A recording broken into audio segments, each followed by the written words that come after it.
तो आज हम लोग देखेंगे पी ब्लॉक। ओके, हम लोग 11th वाला पी ब्लॉक देख रहे हैं। तो इसमें बेसिकली आपको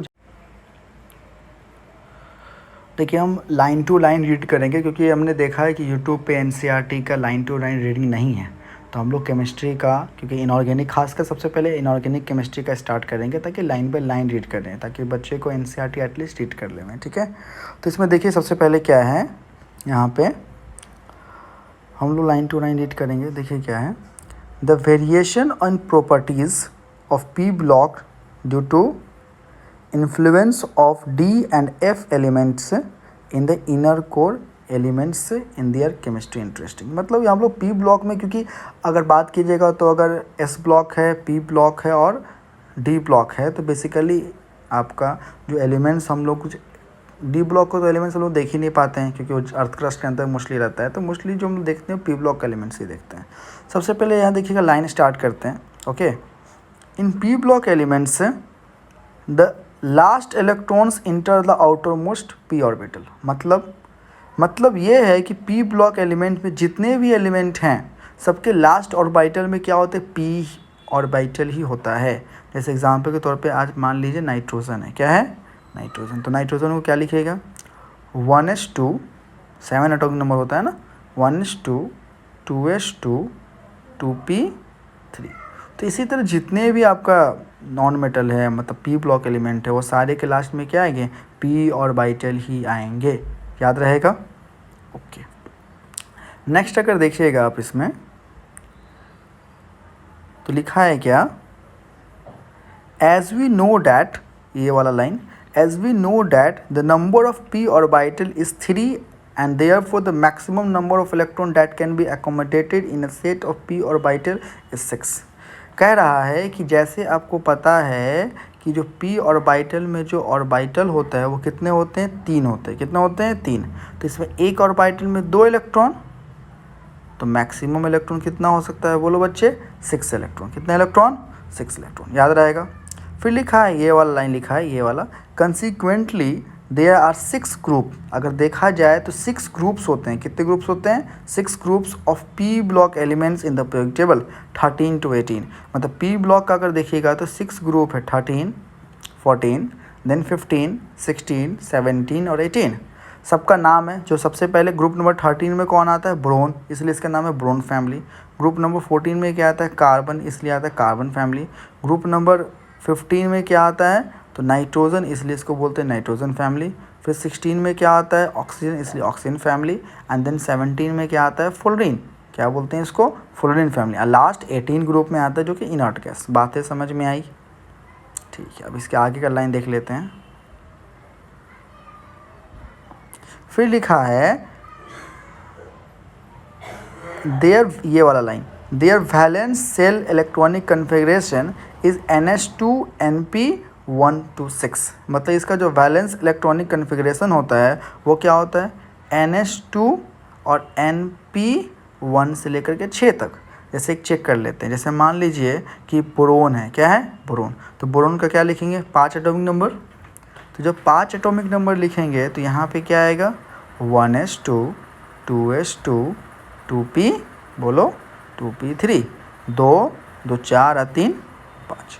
तो यहाँ भी 2 इलेक्ट्रॉन, यहाँ 2 इलेक्ट्रॉन, 2 और 2 4। सॉरी, हमने लिख दिया नाइट्रोजन का, लिख दिया, किसका लिख दिया, नाइट्रोजन का। ठीक है, तो नाइट्रोजन का हम लोग बोरोन लिख रहे थे, तो यहाँ क्या आएगा, 1 आएगा। क्या आएगा, 2 2 4 और 1 5 इलेक्ट्रॉन। तो बोरोन का क्या हो जाएगा, 5। उसी तरह अगर नाइट्रोजन का भी देखिएगा तो क्या आएगा, 1s2, 2s2, 2p3। तो जितने भी पी ब्लॉक एलिमेंट हैं वो सबके लास्ट में क्या आएगा, ns2np3। इसका मतलब क्या है, इसका मतलब ये है कि जैसे यहाँ पे देख लीजिए 2 लिखा हुआ है, n क्या है यहाँ पे, नंबर ऑफ ऑर्बिट, क्या है, नंबर ऑफ ऑर्बिट। तो n आपका नंबर ऑफ ऑर्बिट है।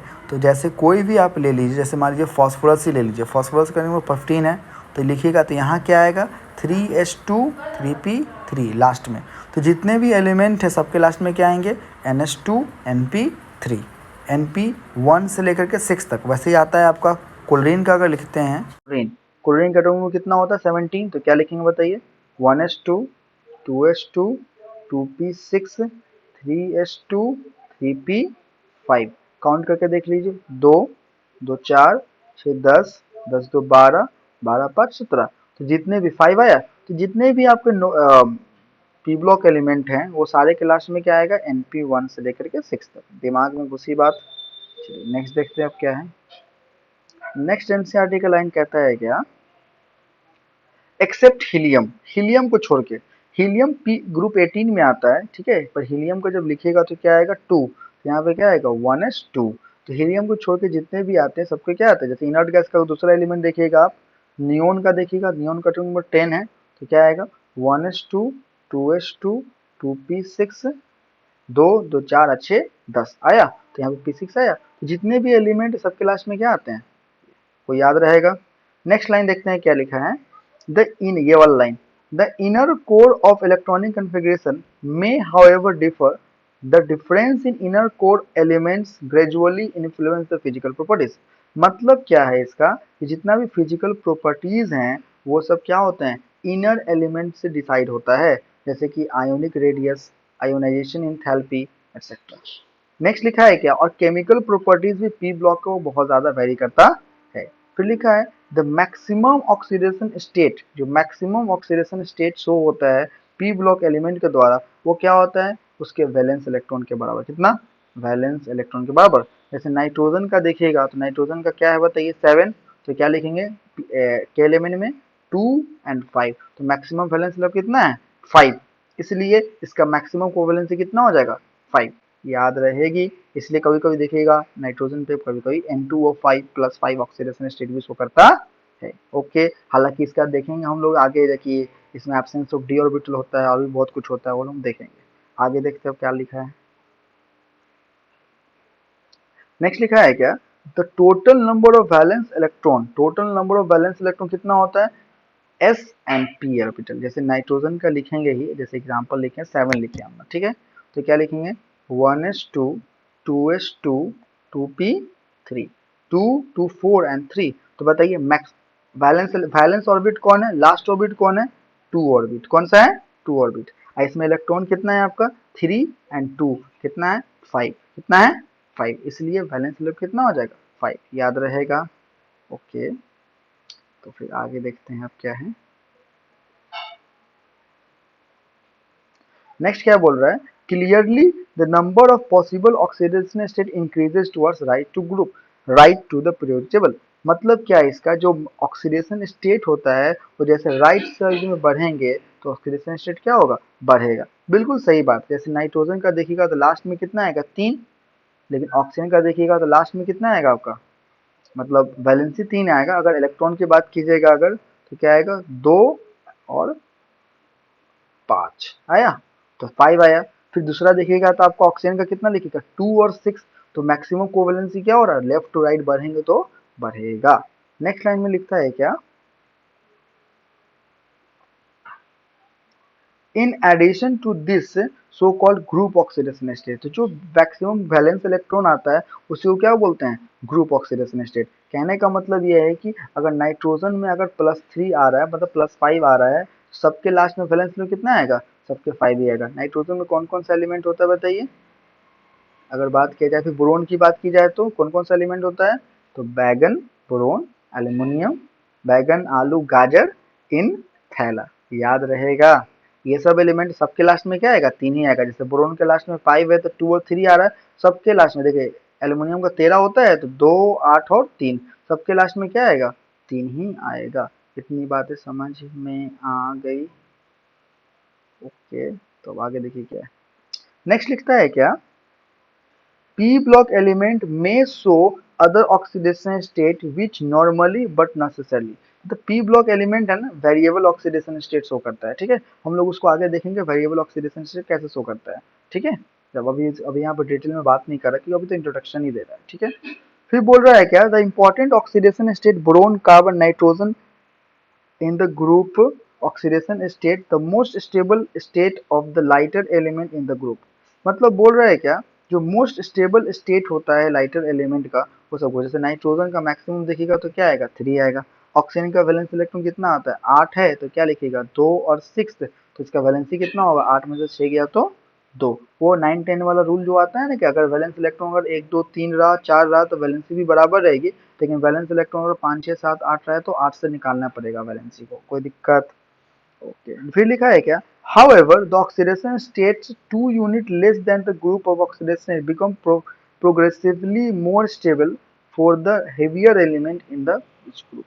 The occurrence of oxidation state is called inert pair effect. देखिए inert pair effect क्या कहता है वो समझा देते हैं, तो समझने वाला चीज है, इसको समझ लीजिए। इनर्ट पेयर इफेक्ट बोलता है क्या कि जैसे कोई भी एलिमेंट है, जैसे बोरोन ही ले लीजिए, तो बैगन, आलू, गाजर, इंथैल, ठीक है।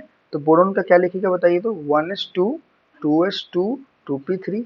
उसी तरह यहाँ पे क्या होगा 3s2 3p3, यहाँ पे क्या होगा 4s2 4p3। तो कहते हैं क्या डाउन द ग्रुप जैसे जैसे जाएंगे तो एस जो इलेक्ट्रॉन होगा वो बॉन्ड में पार्टिसिपेट नहीं करेगा, तो मतलब सिर्फ पी ऑर्बिटल से पार्टिसिपेट करेगा, कब? डाउन द ग्रुप, नीचे वाला एलिमेंट का। तो इसलिए यहाँ पे जो इंडियम का जो ऑक्सीडेशन स्टेट आएगा वो क्या आएगा 2p1, है ना। 3s2 3p1 1 आएगा लास्ट में, ठीक है ना। 3s2 2ps 2s2 2p1 तो नहीं करेगा, तो इसलिए नीचे वाला जो एलिमेंट है, लोअर जो एलिमेंट है उसमें दो, अभी हम लोग देखे तो दो ऑक्सीडेशन स्टेट आ रहा था, एक क्या आएगा आपका +1 आएगा, क्या आएगा +1 आएगा, है ना। और एक क्या आएगा, एक 3 आएगा, क्यों? क्योंकि लास्ट ऑर्बिट में कितना है 2 इलेक्ट्रॉन है, इसलिए 2 और एक 3 आया, और यहाँ पे कितना है 1 आया। तो नीचे वाला एलिमेंट लोअर ऑक्सीडेशन स्टेट में मोर स्टेबल, क्यों? क्योंकि जो s इलेक्ट्रॉन जो है इंडियम का वो बॉन्ड में पार्टिसिपेट ही नहीं किया, और ऊपर वाला जो एलिमेंट है वो हाई ऑक्सीडेशन स्टेट में मोर स्टेबल, याद रहेगा। तो इनर्ट पेयर इफेक्ट क्या बोलता है, तो इनर्ट पेयर इफेक्ट बोलता है क्या कि नीचे down the group lower oxidation state become more stable. ऐसा पूछा जाएगा बोर्ड में या फिर कॉम्पिटिटिव में, क्यों होता है ऐसा, तो आप क्या जवाब दीजिएगा इसका, क्योंकि एस इलेक्ट्रॉन बॉन्ड में पार्टिसिपेशन नहीं करता है, याद रहेगा। ठीक है, ओके। अब जैसे एग्जाम में इसमें एक और तरह से क्वेश्चन आता है, इसमें एग्जाम में इसमें एक और क्वेश्चन आता है, देख लीजिए क्वेश्चन कैसे आता है, देखिएगा। एग्जाम में इस पे एक और क्वेश्चन आता है क्या, बोलेगा कौन सा कंपाउंड एग्जिस्ट करेगा, ठीक है। देखिए ऑप्शन दे रहा हूं मैं, ऑप्शन है TlCl3, ठीक है। एक है आपका TlCl, तो TlCl3 पे ऑक्सीडेशन स्टेट कितना है बताइए, तो TlCl3 पे ऑक्सीडेशन स्टेट आपका है +3, क्यों? क्योंकि थैलियम 1 है और क्लोरीन पे -3 है, तो इसमें +3 आएगा, और TlCl में इसमें +1। अब बताइए Tl जो है सबसे नीचे वाला एलिमेंट है, मतलब ग्रुप नंबर 13 का सबसे पीछे वाला,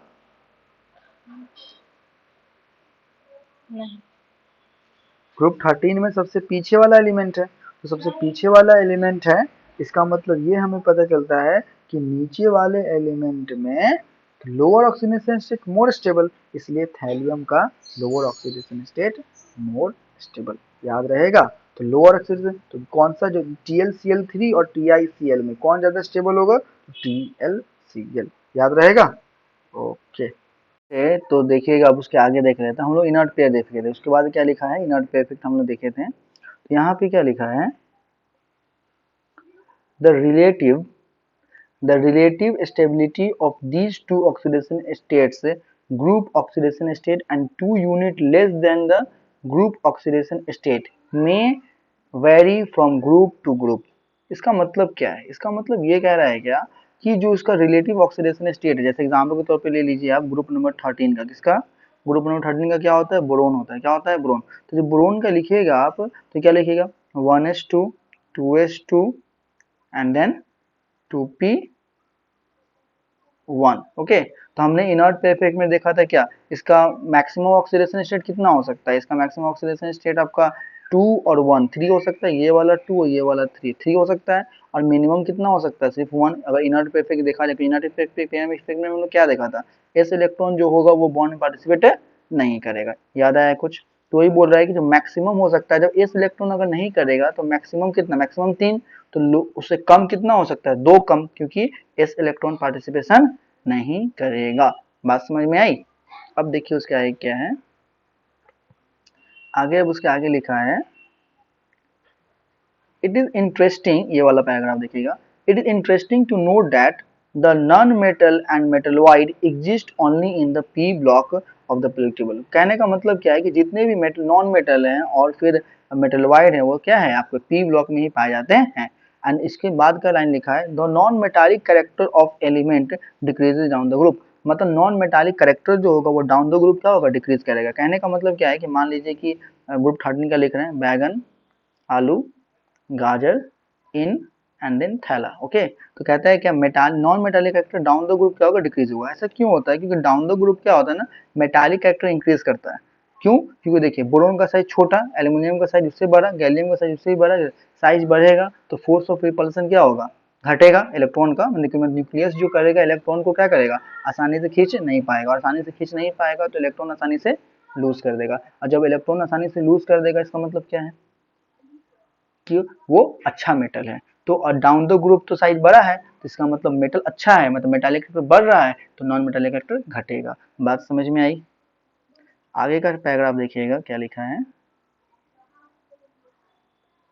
फिर लिखा है क्या, in fact ये वाला, in fact heaviest element in each p group is the most metallic in nature। तो वही बात है heaviest metal मतलब नीचे वाला जो थैलियम जो है या ग्रुप का कोई भी का उसका सबसे ज्यादा मेटालिक नेचर होता है। This change from non metallic to metallic character bring diversity in the chemistry of these elements depending on the group to which they belong. इसका मतलब ये बोल रहा है क्या कि यही चीज क्या करता है, केमिस्ट्री का हर एक एलिमेंट में जो केमिस्ट्री होता है उसको क्या करता है, चेंजेस रखता है। इतनी बातें समझ में आई।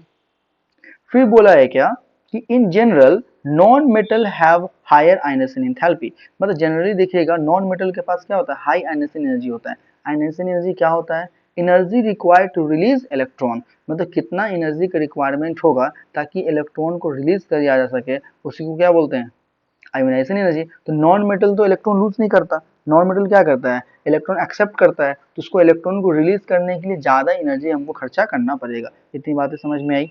नेक्स्ट देखेंगे क्या, hence in contrast to non metal which readily form cation. इसलिए मेटल जो होगा वो आसानी से इलेक्ट्रॉन लॉस कर देगा और क्या बनाएगा, कटायन बनेगा। और जबकि नॉन मेटल जो रहेगा वो आसानी से इलेक्ट्रॉन लॉस नहीं करता है, याद रहेगा। फिर लिखा है the compound form by the highly reactive non metal with highly reactive metal are generally ionic. मतलब क्या बोल रहा है कि वैसा कंपाउंड जो कि एक नॉन मेटल हो और एक मेटल हो, उसका कंपाउंड में मोस्टली क्या होता है, आयनिक होता है। क्या होता है, आयनिक होता है। जैसे एग्जाम्पल के तौर पे ले लीजिए, सोडियम क्या है, बहुत अच्छा मेटल है, और क्लोरीन क्या है, बहुत अच्छा नॉन मेटल है। दोनों का जो कंपाउंड बनेगा वो क्या होगा, हमेशा आयनिक रहेगा। क्या रहेगा, हमेशा आयनिक रहेगा। बातें समझ में आई। वही लिखा ऑन द अदर हैंड, जबकि दूसरी तरफ देखिएगा compound form between non metal, जो कंपाउंड बनेगा दो नॉन मेटल के बीच में, आर लार्जली कोवेलेंट। कैसा होता है वो, कोवेलेंट करेक्टर का होता है। ऐसा क्यों, क्योंकि साइज क्या होता है, छोटा होता है। क्या होता है, साइज छोटा होता है। एग्जाम्पल के तौर पे देख लीजिए, फ्लोरीन ले लीजिए और एक और फ्लोरीन ले लीजिए, ठीक है। ये दोनों का कंपाउंड क्या होगा, कोवेलेंट होगा। क्यों, क्योंकि दोनों का इलेक्ट्रोनेगेटिविटी सेम है, तो ना ही इलेक्ट्रॉन लॉस करेगा ना ही गेन करेगा। जब इलेक्ट्रॉन लॉस नहीं करता तो क्या करेगा, शेयरिंग करेगी। बातें समझ में आई। नेक्स्ट लिखा है क्या, the change of non-metallic to metallic character can best illustrated by the nature of oxide। अब देख लीजिए नेचर ऑफ ऑक्साइड हम लोग मेटालिक है, जैसे आप लोग पढ़े होंगे मेटल, मेटल जो होता है, मेटल ऑक्साइड जो होता है हमेशा क्या होता है, बेसिक नेचर का। और नॉन मेटल ऑक्साइड क्या होता है, हमेशा एसिडिक नेचर का। तो वैसे ही हम लोग गेस कर सकते हैं। वही लिखा है नॉन मेटल ऑक्साइड कैसा होता है, एसिडिक होता है, ठीक है। और मेटालिक ऑक्साइड कैसा होता है, बेसिक होता है। बात समझ में आई। और कुछ न्यूट्रल भी होता है नॉर्मल, जैसे कि कार्बन मोनोऑक्साइड अगर देखिएगा तो उसको थोड़ा क्या है, न्यूट्रल है। इतनी बातें समझ में आई। ओके चलिए।